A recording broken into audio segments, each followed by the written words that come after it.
I often have visitors at my farm, young families. Their children look at my face, at the scars, and I can see the question in their eyes. Sometimes, a brave one will ask, "Did a monster do that to you?" And I always tell them it was a long time ago. But the truth is, yes, it was a monster. But the story they imagine is wrong. They imagine a little girl running from a monster.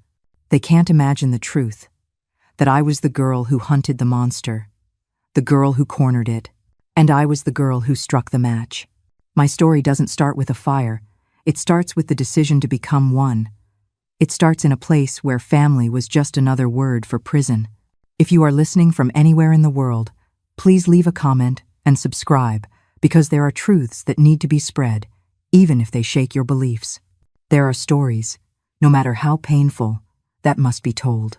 Nowadays, I dedicate my time to my greatest passion, artisanal beekeeping. Yes, I'm a beekeeper, Grandma. I have 5 hives here at the back of my property, all painted different colors. I produce a cherry blossom honey that is known throughout the region.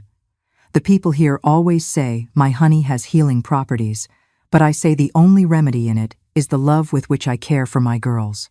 That's what I call my bees. I started this activity 54 years ago when I first moved here. Back then, I was looking for an occupation that would connect me with nature, something that would help me heal old wounds. The bees taught me a lot about starting over, you know? They work together, protect each other, build something sweet from flowers. It's as if they show me every day that it's possible to transform even the most bitter experiences into something sweet.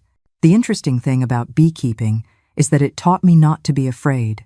I, who have been so afraid in my life, now put on my special suit, my gloves, my smoker, and I go in among them without fear. At first, of course, I got a few stings. I still have a little mark here on my chin from the first time I tried to harvest honey without full protection. It was quite a lesson. Now I respect their space, and they respect mine. It's a partnership, you understand? You know, my dears who are watching me, life sometimes puts us in situations that seem to have no way out. The moments when we need to choose between accepting cruelty or finding strength in places we didn't even know existed within us. It was at a crossroads like that where I found myself when I was young, back in Sun Valley, another small town in Michigan's Upper Peninsula. Now, I'm going to go back in time to my childhood, when I still couldn't imagine what fate had in store for me. When the sky over Sun Valley still seemed clear of dark clouds, although inside our house there were already shadows that I, as a child, didn't fully understand. I was born in 1,947 inches Sun Valley, a small town in Michigan's Upper Peninsula, where time seemed to pass more slowly than in the rest of the world. Our house was far from the center, a large property with fields stretching as far as the eye could see. It was an old farmhouse, with floors that creaked with every step, large windows that rattled in the nor'easter winds, and a dark basement that always gave me chills. My father, Arthur Hoffman, was what they called a respectable man in the region, tall with grayish hair from a young age and large hands, calloused from working the land. He owned one of the largest properties in the area, where he raised dairy cattle and grew corn. He carried the German surname with pride, always repeating that Hoffman blood is strong blood, as if our lineage were some kind of special nobility in those northern corners. Mom, Beatrice, was the opposite, small, with a gentle voice, always with a colorful headscarf tied in her brown hair. She had been a teacher in the rural school before getting married, but Dad made her quit the job. "My wife doesn't need to work outside," he would say, as if it were an honor for her. I watched Mom wither like a flower without water over the years. She passed away when I was just 12 from pneumonia that wasn't treated in time. I think deep down she was already too tired to fight for her own life. We were 3 children. My older brother Martin, who was 7 years older than me. My middle brother Samuel, who died young in a fever that swept the region. And me, Margaret, the youngest and only girl. Dad never hid his disappointment at having a daughter after 2 boys. "What am I going to do with a girl in the family?" he would grumble, as if I were a mistake of nature. Our routine was marked by hard work and silence. We woke up with the first rooster's crow. Mom and I prepared breakfast, apple butter with homemade bread, farmer's cheese, and strong black coffee, the kind that makes the spoon stand up. The men ate first, then went to the fields. I helped Mom in the house, learning from an early age to wash, cook, sew, make preserves. When she got sick, I took over all the household chores at just 11 years old. Games were rare, but precious. On Sunday afternoons after lunch, Dad would take his sacred nap. That's when Samuel and I, while he was still alive, would sneak off to the creek that ran through our property. We fished for sunfish with makeshift hooks, built little boats from birch bark, told made-up stories. It was Samuel who taught me to whistle like the blue jays and to recognize animal tracks in the mud on the bank. When he died at age 8, I felt as if I had lost my only window to a more colorful world. Martin, my older brother, was always Dad's mirror. From a young age, he copied his gestures, his way of talking, even the way he spat on the ground after chewing tobacco. While Samuel protected me, Martin seemed to enjoy scaring me. He hid garter snakes in my drawers, pulled my hair when no one was looking. He pushed me when I passed near the well. "It's just a game," he'd say if I complained to Mom. But there was something in his eyes that scared me, a shadow that grew as the years passed. School was my only refuge. It was 3 miles from our house, and I walked there every day with my cloth bag carrying a notebook, a pencil, and my lunch. Usually, a slice of cornbread or a piece of bread with maple syrup. The teacher, Mrs. Helen, was a woman of German descent like us, but with a sweetness that reminded me of what Mom was like before her spirit broke. She was the one who noticed I had a knack for numbers and letters. "This girl has a good head for studies," she told Dad once at one of the rare school meetings. "Study for what?" was his reply. "To become a spinster with glasses like you? She needs to learn to be a good housewife to get a decent husband." I still remember Mrs. Helen's face turning red with embarrassment. After that, she started lending me books secretly. "Take them home, read them in secret, and bring them back when you're done," she would whisper. That's how I discovered The Little Prince, The Adventures of Tom Sawyer, and other worlds that made me forget for a few hours the life that awaited me at home. When Mom died, our house became even gloomier. Dad started drinking more, talking less. Martin, already 19, took on the role of man of the house alongside Dad, and I, at 12, became the woman responsible for everything: cooking, washing, ironing, cleaning. My books were stored at the bottom of a drawer. My hands, which used to hold pencils, now only knew the handle of the broom, the butter churn for churning, the cold water of the wash tub where I scrubbed the clothes. It was around that time I started to notice the changes in the way Martin looked at me. It was no longer the look of an annoying brother. It was something different, something that made me cross my arms over my chest when he entered the same room as me. I started locking the door to the room that had been Mom's and was now mine. Dad noticed and removed the lock. "There's nothing to hide in this house," he said. It wasn't about hiding something. It was about protecting myself from something I didn't yet understand, but that I felt in the air, heavy as the weather before a storm. Visits to town were rare. Dad went once a month to sell cheese and buy what we needed: salt, sugar, fabric for clothes. Martin started going with him. I stayed at home alone with my thoughts and my chores. Sometimes, when I finished everything, I would climb onto the barn roof and stare at the road that led far away, imagining what it would be like to just follow it and never come back. But where would a 3-year-old girl go, with no money, no one? There were signs of what was to come, small signs that only now, so many years later, I can clearly recognize. The way Dad and Martin would whisper sometimes, looking at me. The strange questions about when I would become a full woman. Dad's comment about how I was starting to look like Mom when she was young. Those things didn't make sense to me at the time. They were just parts of my daily life, raindrops before the flood that would change my life forever. The winter of 1960 arrived with a force we hadn't seen in years in Sun Valley. The biting northern cold transformed the fields into white carpets of frost every morning. It was in that time of darkness and silence that my father fell ill. It started with a cough that wouldn't go away.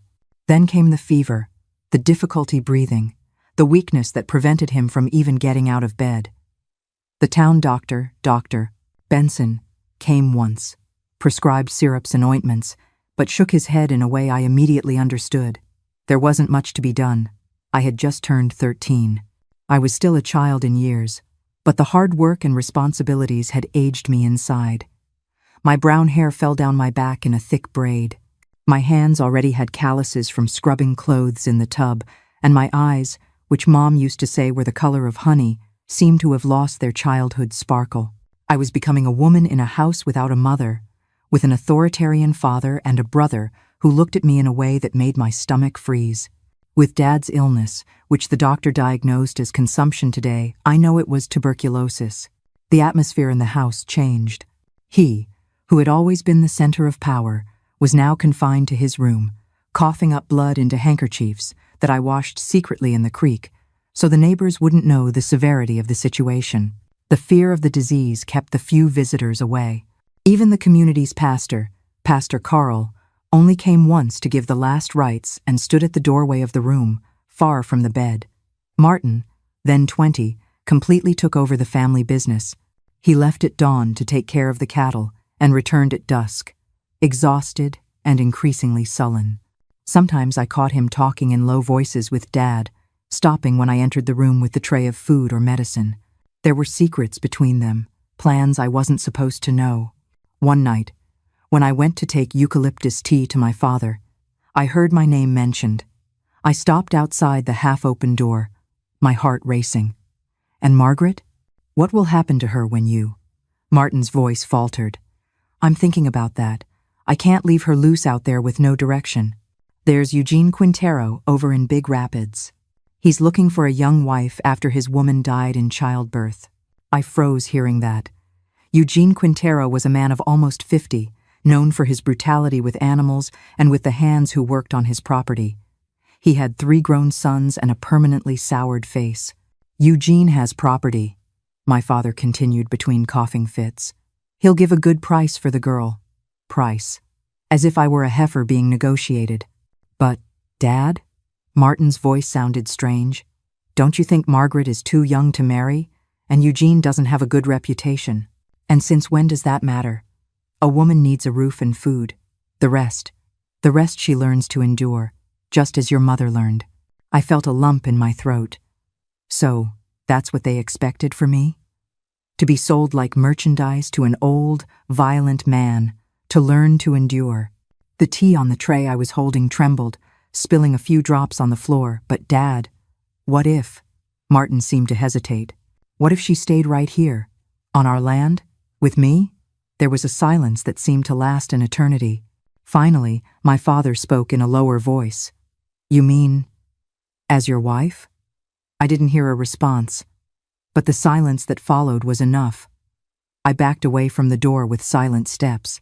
I went back to the kitchen and poured the tea down the sink. My hands were shaking so much I almost dropped the cup.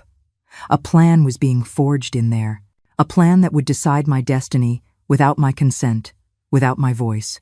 In the days that followed, I avoided being alone with Martin. I barricaded my door at night with a chair propped against the knob, since the lock had been removed. I slept with a large pair of scissors under my pillow, the ones I used for cutting fabric. I didn't know exactly what I was arming myself against, but my instinct screamed to protect myself. Dad worsened every day. His breathing became so difficult that the sound woke me up during the night, even with my door closed. He barely ate, refused medicine, and the fever made him delirious for hours. In one of those nights of delirium, he called for Mom several times. For the first time, I saw tears in that hard man's eyes. Beatrice, he called. Forgive me. Forgive me. I don't know what he was asking forgiveness for, but that night, I understood that even the hardest men carry burdens on their conscience. A week later, his condition worsened so much that Martin went to fetch the doctor in town. Dr. Benson came, examined Dad, and with a heavy look, said it was a matter of days, maybe hours. That night, the rain fell hard on the roof of our house. Lightning lit up the room in ghostly flashes, and the sound of thunder made the windows tremble. Dad had a coughing fit so strong that blood splattered the white sheet. Martin and I ran to the room. For a moment, our silent conflict was set aside by the gravity of the situation. I wiped Dad's mouth with a damp cloth while Martin held his hand. My father's eyes, once so alive and authoritarian, were now dull, losing focus. "Arthur," Martin called him. The voice was so weak we had to lean in to hear. "Closer, son." Martin moved closer, almost putting his ear to his father's lips. "The land. Don't sell the land," Dad whispered. "It's the Hoffman blood. It's in it. 5 generations. I won't sell it, Dad. I'll take care of everything as you taught me." Dad coughed one more time and grabbed Martin's arm with surprising strength for someone on the verge of death. "And Margaret." I froze upon hearing my name. I moved closer involuntarily, as if pulled by an invisible string. "Margaret, take care of her. Don't let her go. The Hoffman blood needs to continue." His voice became even lower, almost inaudible. "She is your responsibility. Now, do what is necessary to keep the blood on the land." There was a long pause during which only the sound of the rain and Dad's gasping breath could be heard. Then, with a final effort, he pulled Martin even closer and whispered something. His voice was low, but the storm quieted for just a second, and the words carried clearly to where I stood frozen at the foot of the bed. "She is yours now. Pure blood. A son. I know, just hearing it is repulsive. But that was the world I lived in. In my father's eyes, the Hoffman blood was more precious than his own daughter's soul. I wasn't a person to him at that moment. I was a tool, a piece of property to be inherited, to continue what he called pure blood. I saw Martin's eyes widen, then narrow. He nodded slowly. That single nod seals Margaret's fate. The house is no longer a home, but a prison with a new warden. How can a 3-year-old girl escape a man who now believes he owns her? Stay with us, because her fight for survival is just beginning. That nod. It was more terrifying than a roar. You see, Martin had hesitated before, when Father spoke of Eugene. But when that power was handed directly to him, our father's shadow fully consumed him. Power, no matter how cruel, is alluring to the weak, and Martin had just been given all of it. Dad let go of his arm and his hand fell heavily onto the bed. His eyes fixed on the ceiling, and with a final, ragged breath, he departed from this world. We remained silent for a few seconds, only the sound of the storm outside filling the void. Then, as tradition dictated, I knelt beside the bed and began to pray the rosary Mom had left me. Martin remained standing, motionless, looking at his father's body. There was something different in his eyes, a new and terrifying determination. When I finished the prayers, I got up to close Dad's eyes and cross his hands on his chest. That's when Martin spoke, his voice strangely calm. "It's just us two now, Margaret. You and me." Something in the way he said that made the hairs on my neck stand on end. I mumbled that I needed to get the candles, that we should hold a wake for the body as tradition dictated in the kitchen. While I searched for the wax candles we kept for such occasions, my mind was working frantically. What exactly had Dad said to Martin? What did keep the blood on the land mean? And why, despite the grief I should be feeling, was I dominated at that moment by a growing, suffocating fear? I returned to the room with the candles and lit them, placing them around the body. Martin remained in the same spot, like a statue. When I looked up, I met his gaze fixed on me. It wasn't a look of grief or solidarity in pain. It was a look of possession, of someone who had just received something he had long desired. That night, as we held a wake for my father's body, I understood with crystal clarity that I needed to flee that house. And I needed to do it before Arthur Hoffman's body was placed in the earth he loved so much. The 2 days following Dad's death were like walking on thin ice. At any moment, I could fall through into freezing, deadly water. Martin took charge of the burial preparations with terrifying efficiency. He sent the farmhand Gary to notify the town. He hired the carpenter to make the coffin. He decided Dad would be buried in the small area we used as a family cemetery, on the hill overlooking our property. Mom and Samuel were already there, along with our paternal grandparents whom I never knew. During that time, Martin barely spoke to me, but his eyes followed me everywhere. I felt his gaze on my back as I washed the dishes, as I swept the floor, as I hung the laundry. At night, he stayed up late in the living room, drinking whiskey straight from the bottle, staring at the fire crackling in the wood-burning stove. I went to bed early, pushed the chair against the door, and slept with the scissors gripped even more tightly under my pillow. On the day of the burial, the sky dawned clear, as if the storm of the past few days had never happened. Some families from the surrounding area came to pay their last respects. Pastor Carl held a simple service, talking about how Arthur Hoffman had been a man of hard work, a pillar of the community, an example of determination.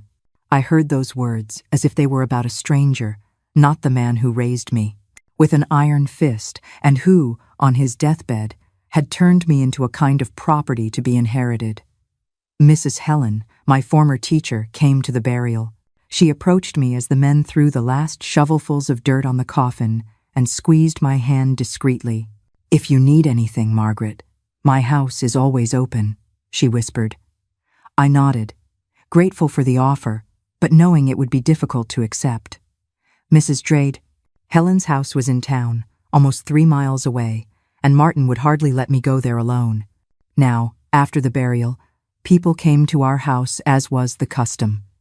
The women brought casseroles, breads, and pies. The men brought bottles of whiskey, food, and drink to comfort the bereaved. So said tradition. I saw Martin talking quietly with Eugene Quintero, the man Dad had mentioned as a possible husband for me. Eugene had small, aggressive eyes that sized me up like someone examining an animal for sale.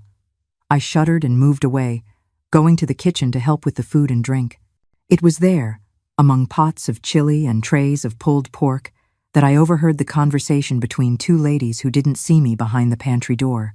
"Did you see the way Martin looks at his sister? That's not a brother's look, no, sir. Good heavens. I'm telling you what I saw, and I'm not the only one who noticed. Gerald, my husband, mentioned it too. Said when we went to visit Arthur last week, he caught Martin spying on the girl through a crack in the door while she was changing the father's poultice. Hush, woman. If Martin hears such talk, that's exactly why I'm worried. Now that Arthur is gone, who's going to protect that girl?" They moved away, taking the tray of bread they had come for. I stood there, paralyzed, with the confirmation of what my heart already knew. It wasn't just my imagination. Others had noticed too. The danger was real. When the last of the visitors left, around 6 inches the evening, Martin locked the front door and put the key in his pocket. Then he went to the cabinet where Dad kept his liquor and took a new bottle of whiskey.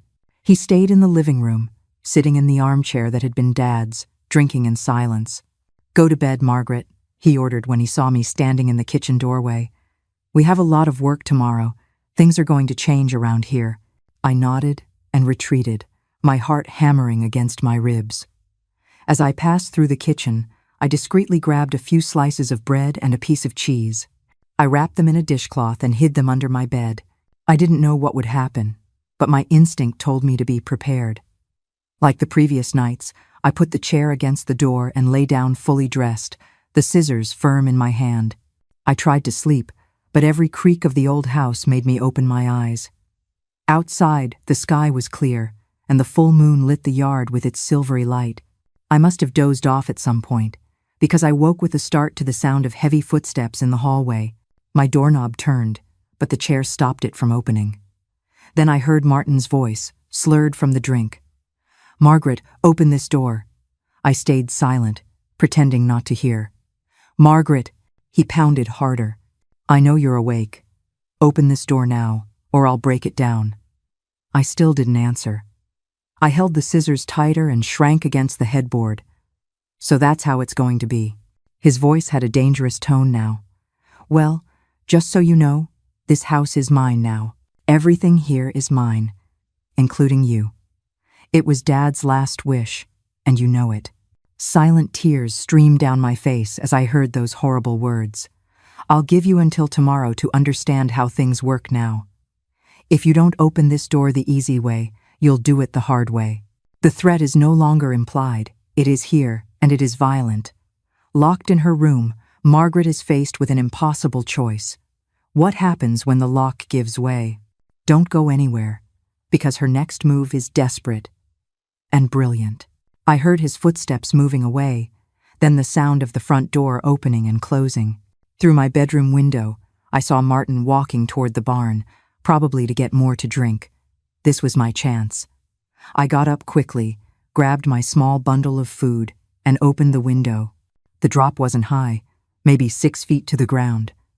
Without thinking twice, I swung my legs over the sill and jumped, landing on the grass with a soft thud. For a moment, I stayed there, crouched, waiting to see if anyone had heard. Nothing. Just the distant hoot of an owl and the sound of the wind in the trees. I started running toward the road that led to town, and I could get to Mrs. Helen's house, but it was almost 3 miles away, on dark, unfamiliar dirt roads. And if Martin noticed I was gone and came looking for me in the truck, he would catch me in minutes. I needed to think of another solution. That's when I remembered the basement, that dark, damp place that always gave me the chills, but that I knew like the back of my hand, because it was where we stored the preserved food for winter, the canned goods, cured cheeses, smoked sausages. There was a small external door, almost completely covered by a vine, that Dad had forgotten about years ago. I discovered it as a child, playing hide-and-seek with Samuel. No one else knew about that entrance. I changed direction and ran to the back of the house. The door was there, partially hidden by the vegetation. With some effort, I managed to open it and slip into the dark, damp interior. The smell of mold and earth was strong, but I didn't care.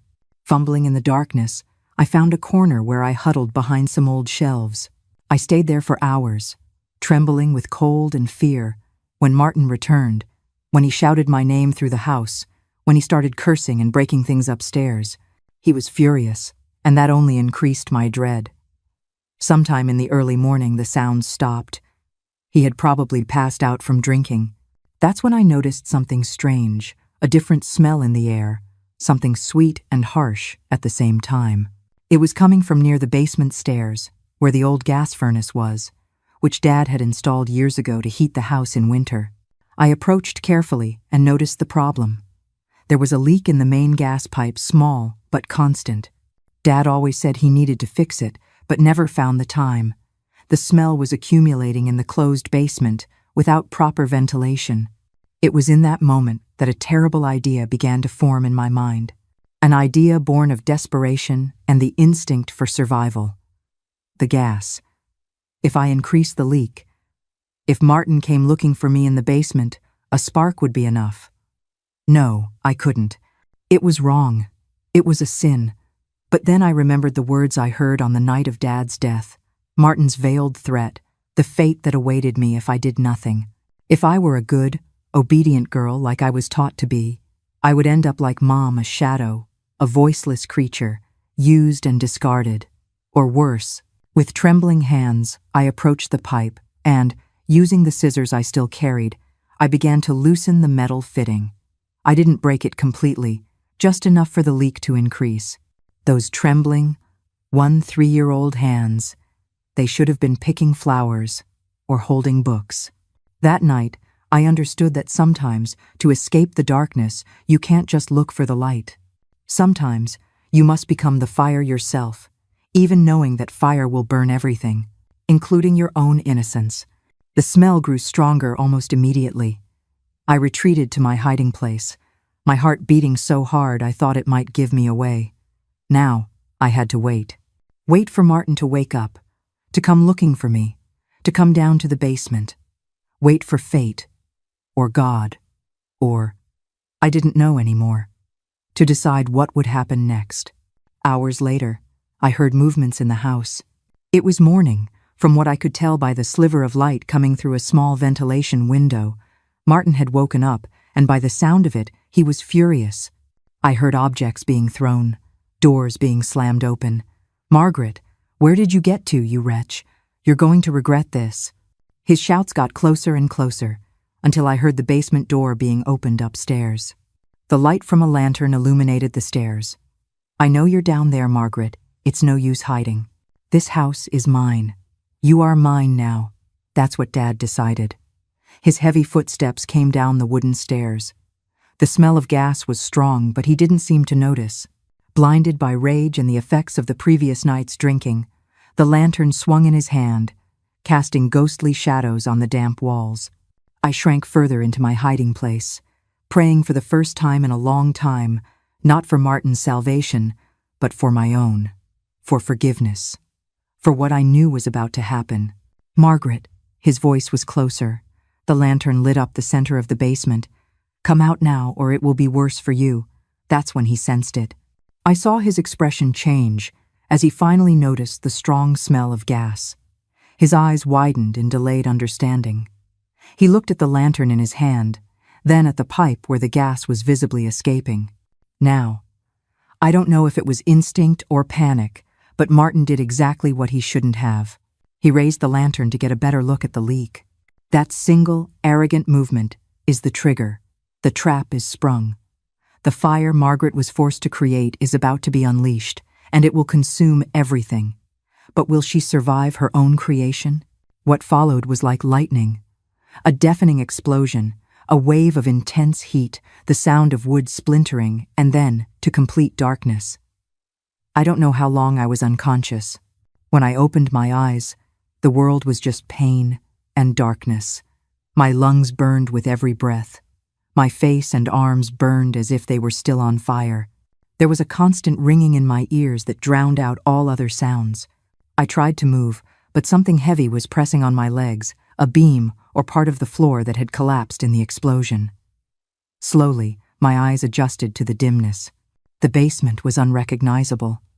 Where there had once been organized shelves with preserves, now there was only wreckage and debris. The fire had consumed part of the structure, but seemed to have extinguished itself, suffocated by the collapse. A beam of light came from above. Part of the kitchen floor had given way, opening a hole in the basement ceiling, and then I saw him. A few feet away from me, partially buried under the rubble, was Martin's body. Even in the dim light, I could see he was dead. His eyes, the ones that terrified me so much, were open, fixed, and empty. His right hand, the one that held the lantern, had been completely destroyed by the explosion. A mixture of horror and relief washed over me. Horror at what had happened, at what I had done. Relief because I was alive, because the nightmare was over, or at least that part of it.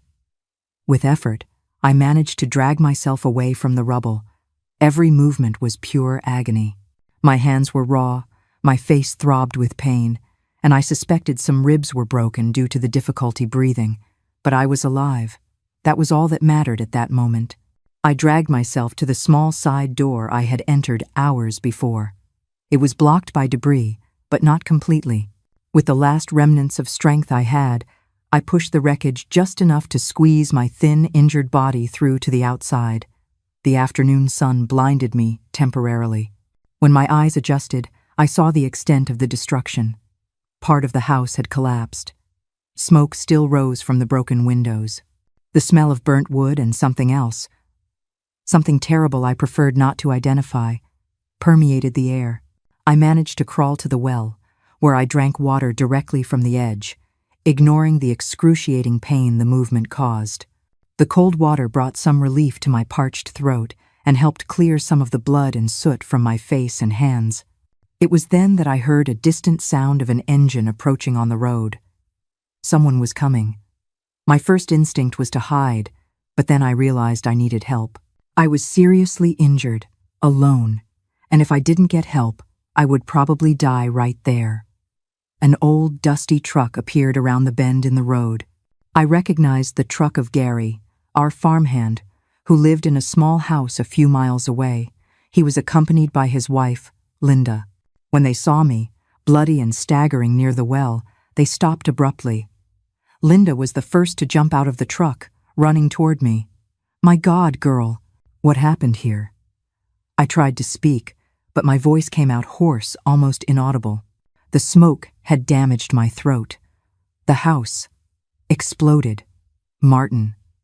Gary was already examining the rubble, shocked by the destruction. The gas furnace. Leak. I managed to murmur before darkness enveloped me again. In that brief moment before I blacked out, lying in the back of Gary's rattling truck, a single, terrifying thought cut through the fog of pain. I killed him. It wasn't an accident. It was a choice, and in that moment, I didn't know if that made me a survivor or a monster. I only knew I was free. The thought was so overwhelming, so heavy, that letting the darkness take me was a relief. Do you understand? The burden of surviving can sometimes feel heavier than death itself. In that moment, I had done the unforgivable, but I had also set myself free. I was both the killer and the saved, and my 3-year-old mind couldn't bear that contradiction, sinking into the darkness. It was the only way to escape myself. I woke up hours later in the hospital in Marquette, the largest city in the Upper Peninsula. My body was wrapped in bandages. An IV dripped into my arm, and the pain, though still present, was dulled by some strong medication. A nurse with a kind face noticed I was awake and approached the bed. "Calm down, child. You're safe now. I'm Nurse Nancy." "Martin," I tried to ask, my voice still a hoarse whisper. "Your brother didn't survive, unfortunately. The men who went out there after Gary brought you in found his body in the basement. It seems it was a gas explosion, from what we understand. Such a tragedy, so soon after the loss of your father." I closed my eyes, feigning a grief that was more emotional than physical. I didn't want her to see my relief, my secret. In the days that followed, I was questioned several times about the accident, by the doctor, by Sheriff Douglas, the local county sheriff, by the neighbors who came to visit. I told the same story. I was hiding in the basement because I was afraid of staying alone in the big house after Dad's death. Martin had gone looking for me. The gas heating system had an old leak that Dad always put off fixing. Martin didn't notice the smell when he went down with the lantern lit. No one questioned it. That lie was the first wall I built. Everyone looked at me with pity, a poor victim who survived a tragic accident. They didn't know that inside, I was carrying a secret hotter than the fire that burned my face. That secret, just like the scars, would stay with me forever. Why would they? It was a tragic accident, but explainable. Gas accidents weren't uncommon back then, especially in old houses with poorly maintained systems. And everyone knew that Arthur Hoffman wasn't a man who prioritized home repairs when there was work in the fields to be done. A week later, when I could speak a little better, I received a visit from Pastor Carl. He sat beside my bed, looking with compassion at my still bandaged face. "Margaret, we need to talk about your future. You have no living relatives left, as far as we know. Your father's property, well, legally it's yours now, since Martin is also gone. But you're very young to manage it alone." I nodded, not knowing what to say. "Mrs. Helen, your former teacher, offered to take care of you until you come of age. You could live with her in town, finish your studies. In the meantime, we could lease the lands to Eugene Quintero, who has already shown interest. The money would be saved for you, for when you're old enough to decide what you want to do." Eugene Quintero. The man Dad wanted to buy me as a wife. The idea of him touching the Hoffman lands, harvesting what my father and ancestors had planted, filled me with repulsion. But I had no choice. Or did I? "No," I said, my voice still hoarse but determined. "I don't want to go back to Sun Valley. I don't want the land. I want to leave here. Start over somewhere else." Pastor Carl seemed surprised. "But Margaret, that land has been in your family for generations. Your father always spoke with such pride." "My father is dead," I interrupted, with more force than I intended. "Martin is dead. I don't want anything more from that place. Sell everything. Give the money to the church or whoever needs it. I just want to leave." This is her true declaration of independence. Margaret understands that the land isn't an inheritance, it's a cage soaked in fear. She is choosing an unknown, penniless future over a wealthy, haunted past. And this is the moment her new life truly begins. Many would think me a fool for giving up such an inheritance. But my dears, that land, that house, they were soaked in too much bitterness and fear. Keeping it would have been like keeping the very chains that bound my mother. I didn't need the money. I needed to breathe. I needed a new life, even if I had to start with nothing. The pastor looked at me for a long time, as if trying to decipher something in my face, half hidden by the bandages. "Are you sure about this, child? It's a very big decision for someone so young. I'm sure, Pastor. That house, that land, they only bring me memories I want to forget. I didn't mention the real memories I wanted to leave behind. My father's whisper on his deathbed, Martin's look of possession, the decision I made that fateful night in the basement. Those were mine to carry alone. Pastor Carl eventually agreed. He knew a family in Grand Rapids, the Andersons, who were looking for a girl to help with housework and care for young children. They were good, religious people, and would welcome me. I could start a new life there, far from the shadows of Sun Valley. When I was discharged from the hospital 3 weeks later, it was decided the Hoffman property would be sold. Part of the money would be used to pay my medical expenses, and the rest would be kept for me until I came of age. I would go to Grand Rapids to live with the Andersons, with the promise that I could continue my studies in my free time. The night before I left, alone in the small hospital room, I touched the bandages that still covered part of my face and arms. The wounds were healing, but they would be permanent. "You'll carry these marks forever," Nurse Nancy said gently, as she changed my bandages for the last time. "But remember, child, they are marks of survival, not defeat. Survival." Yes, that's what those scars meant. I had survived. I had survived. I had escaped. The price was high, higher than any 3-year-old girl should have to pay, but I was alive and free. The next morning, I boarded the bus to Grand Rapids. I held a small, new suitcase that Mrs. Helen had brought for me. She had to buy me everything, as I had nothing left from my old life. She had packed a new dress, a warm coat, and this suitcase. "A person starting a new life needs new things, Margaret. Not things smelling of smoke," she'd whispered, pressing a $10 bill into my hand. It was the first gift I had ever received that asked for nothing in return. As the bus pulled away, I clutched that suitcase. I didn't look back. I didn't want to see the fields of Sun Valley, the mountains, or the cemetery on the hill. That part of my life, the girl I was, had been burned away. I didn't know what lay ahead, but I knew one thing for certain. I was no longer a Hoffman. I was just Margaret, and for the first time, that was enough. Grand Rapids, 1960. I arrived in that city without knowing a single soul, with scars still fresh on my body and in my soul, and with the Hoffman name weighing on my shoulders like a curse. The Anderson family met me at the small bus station. Mr. David, Mrs. Alice, and their 3 young children.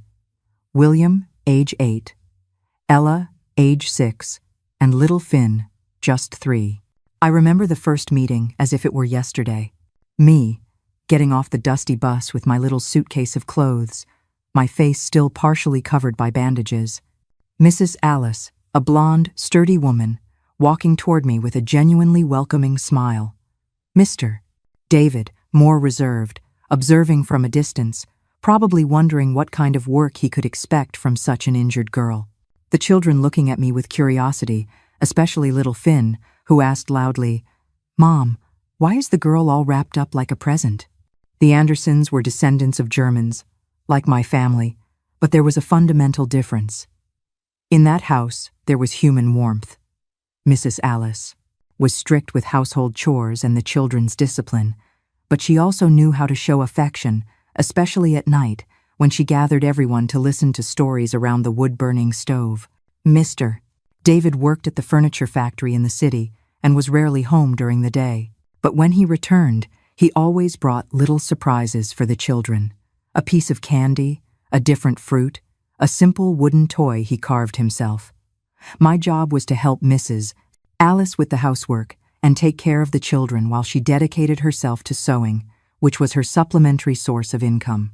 It wasn't heavy work compared to what I did in Sun Valley, and the children, despite their infinite energy, were sweet and obedient.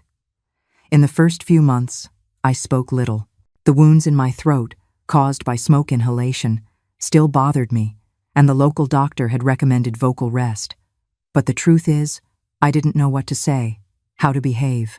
Part of me still expected to be treated with the harshness I was used to be reprimanded for every little mistake, to have my space invaded, my will ignored. It took me time to understand that life could be different. When the bandages on my face were finally removed, 3 months after my arrival, I faced the mirror with apprehension. The reflection showed a girl with reddish marks running from the right side of her forehead down to her cheek and part of her neck. It wasn't as terrible as I feared. The doctor in Marquette had done an exceptional job, but it was still a permanent reminder of what had happened. "They are marks of courage," said Mrs.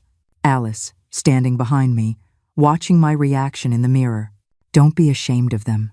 She didn't know the whole story. Of course, nobody knew it but me. To the world, I was just an orphan, a survivor of a tragic accident. But somehow, I felt that Mrs. Alice understood there was more to the story, even without knowing the details. Maybe it was the intuition of a woman who, like many others, carried her own silent secrets and pains. As promised, I was able to resume my studies. I attended night school after my work with the children. Many students looked curiously at my scars, and some whispered behind my back. But I had developed a shell against that kind of cruel curiosity. Nothing could be worse than what I had already faced. It was at school that I met Sarah, a young teacher who had recently moved from Chicago to Grand Rapids. She noticed my interest in books, the way I devoured any reading material that fell into my hands. One day after class, she called me over. "Margaret, you like to read, don't you?" I nodded, still shy with adults who weren't the Andersons. "I have a small library at home, books I brought from Chicago. Would you like to come by one day and borrow one?" That invitation changed my life in ways I couldn't imagine.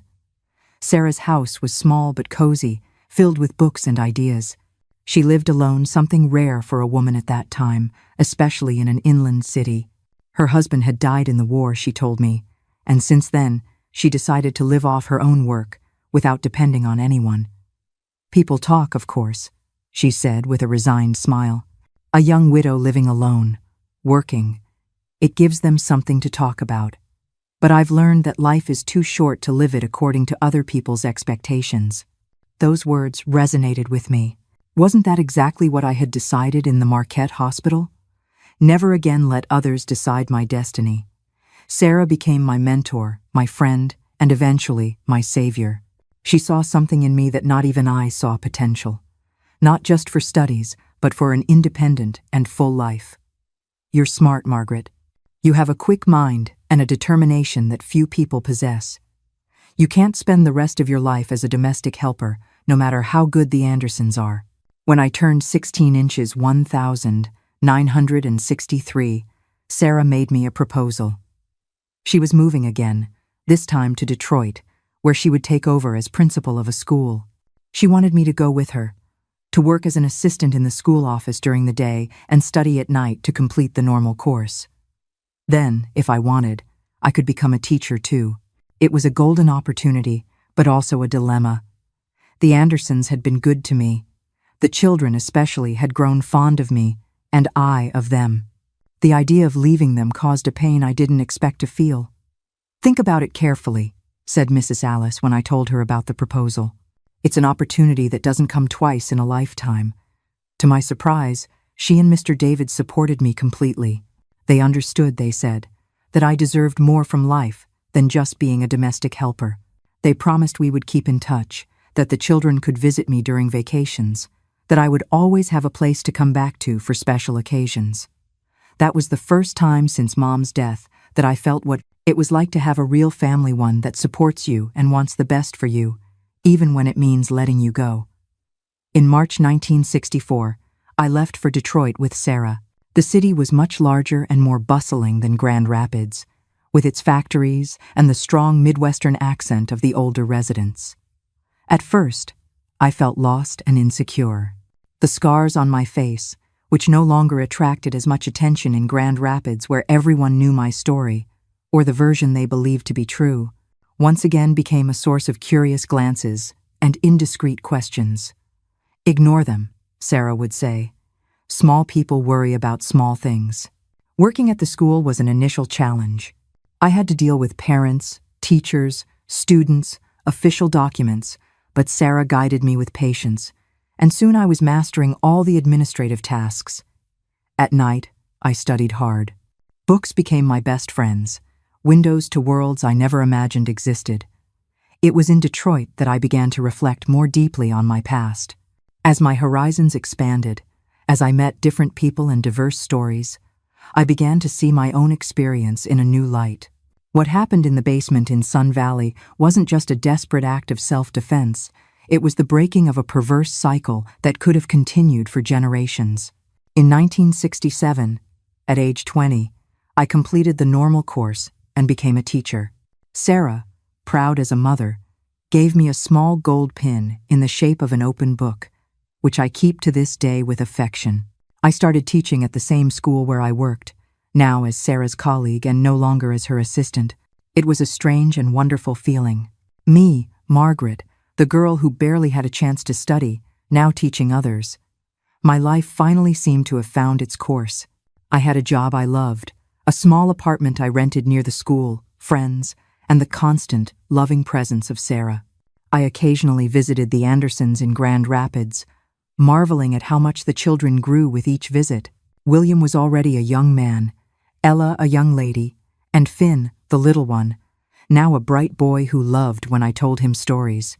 But fate had other plans for me. In 1970, Sarah fell ill, a fast-moving cancer that consumed her in a few months. On her hospital bed, holding my hand with hers, already so fragile, she made me promise that I would continue to live fully. Don't close yourself off from the world, Margaret. You've already had too many losses.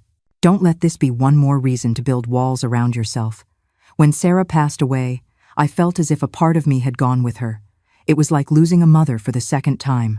At the funeral, as I watched the coffin being lowered into the earth, I swore to myself that I would honor her memory by living the life she helped me build.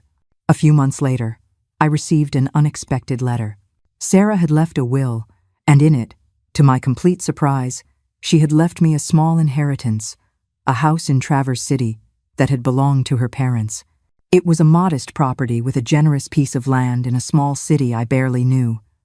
"I don't know why I'm buying this house," she said in the letter left with the will. "Maybe it's the whim of a woman growing old alone. But something tells me that one day you will need a place like this. A place just for you, far from the painful memories, but close enough to your roots so you don't forget where you came from. Kindness answering trauma, years later." Sarah's final gift isn't just property. It's a new beginning, a place of peace. This house is the turning point, and it will lead Margaret to the very passion that helps her finally transform all that bitterness into honey. Don't miss the final part of her journey. After Mrs. Helen, Sarah was the second person to show me that kindness could exist without demanding anything in return.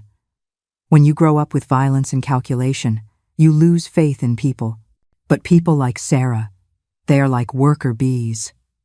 They quietly rebuild your world, bringing sweetness to places that knew only bitterness. I visited the house for the first time on an autumn Sunday. It was a simple wooden structure, needing repairs, but solid in its foundation. The land around it was ample, with fruit trees and a small creek running at the back. I stayed at the only inn in town, talking with the local residents, trying to understand why Sarah had chosen that specific place to buy a property she herself never used. It was during that visit that I met Walter, a local beekeeper who cared for hives around the city. He was helping fix the inn's roof when he saw me. "You must be the new owner of the Mueller house," he said, climbing down the ladder and tipping his hat in a respectful gesture. "I'm Walter Zimmerman. Nice to meet you." Walter was a middle-aged man, softly spoken and with hands calloused from work, a widower for many years. He lived alone on a small farm where he cultivated his bees. We talked for hours that day, and he offered to show me the region. During the walk, he took me to his hives, and for the first time, I saw the fascinating world of bees up close. "They are extraordinary creatures," he explained, showing me an open hive, protected only by a thin mesh. "They live for the common good, each with its role, and they produce something sweet from what they gather from the flowers. There's a lesson in that, don't you think?" I returned to Detroit with an idea formed. I would sell my small apartment and move to Traverse City. I would continue teaching if there was an opening at the local school, but I would also learn about beekeeping. Something about that work deeply attracted me. Maybe the idea of creating life and sweetness from what nature offered. The following months were preparations. I requested a transfer to the school in Traverse City, sold my apartment, and organized the move. Walter became my guide in this transition, helping me plan the house renovation and understand the basics of beekeeping. In January 1971, at age 24, I moved permanently into the house Sarah had left me. In the following years, I divided my time between teaching at the local school and learning beekeeping. Walter was a patient mentor, teaching me all the secrets of the bees: how to set up the hives, how to care for the queens, how to harvest the honey without harming the colony. Our friendship grew over the years, transforming into something deeper. It wasn't a fiery, youthful passion, but a quiet affection based on mutual respect and companionship. Walter never asked about my scars, although I knew he must have been curious. He respected my silences, my moments of introspection, my space. In 1975, we married in a simple ceremony, only with the Andersons, who came specially from Grand Rapids, and a few friends from Traverse City. We didn't have children, a conscious choice of mine that Walter respected without question. I think deep down he understood that my fear of repeating patterns was deeply rooted in me. During the 30 years we spent together, we built a quiet life based on honest work and respect. My bees became my passion, especially after I retired from the school in 1990. With more time available, I expanded the apiary to 5 hives and began producing honey on a larger scale, selling it to the local co-op. Walter passed away in 2005 at the age of 77, peacefully in his sleep. It was a profound loss, but different from the previous ones. There was peace in knowing we had a full life together, that we loved each other the best way we could, that we respected each other until the end. Now, at 78, I live alone in the same house Sarah left me.